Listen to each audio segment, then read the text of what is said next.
Howdy mates, good evening, how are we all doing? Here's a, I think this is a part 3. I honestly don't even remember.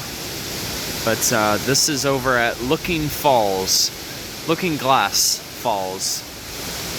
And this is situated near the entrance of the Pisgah National Forest. It's actually near my campsite too.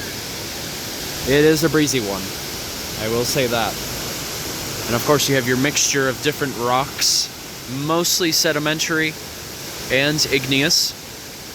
And you can see right here, river birch is present. River birch always has a bit of a flaky bark. So that being said, it is related to black birch, yellow birch. I believe it even has relation with, if I'm not mistaken, American beech too. They all fall within the same family of trees in terms of classification. But river birch is a great it's a great fire source in terms of firewood because of the bark. It's very dry, so it's great for kindling. Oh, we got a couple over there. So Looking Glass, I believe the discharge, it of course depends on if it's rained, but I would say probably right now this is probably about 12 to 13,000 gallons per minute. So you think about it this way, an Olympic size swimming pool, it could probably fill like several Olympic size swimming pools each minute. So in other words, a lot of water. But it's one of those types of streams that are constantly active. This is never at rest.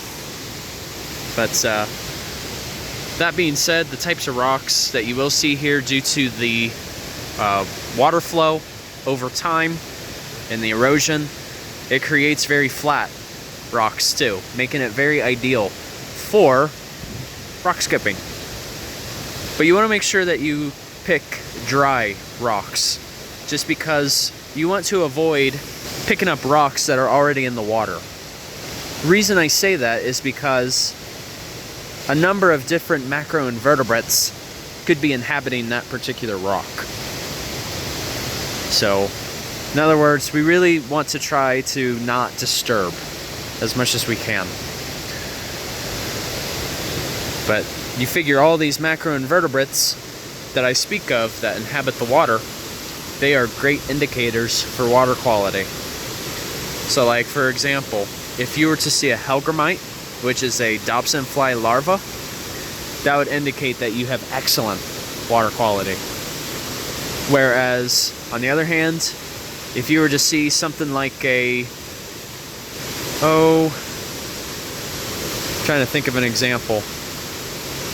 Maybe like a crayfish, for instance, that could indicate, because they're a bit more tolerant of pollution, it'd be a bit more like intermediate or higher level pollution. So it's actually quite neat how you can use the macroinvertebrates in the water as an identifier for water quality. And for another, in addition, these macroinvertebrates, a lot of them, they wind up turning into insects or flies. Mayfly nymph, that's a great example. Some of them turn into dragonflies or even damselflies. To think they start their life in the water. That's pretty freaking cool.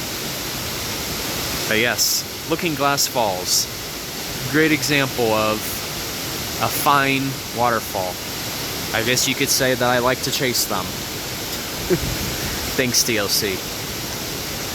Anyway, take care, you guys. And if you haven't been, of course, you know me, I would highly recommend. Alright, take it easy.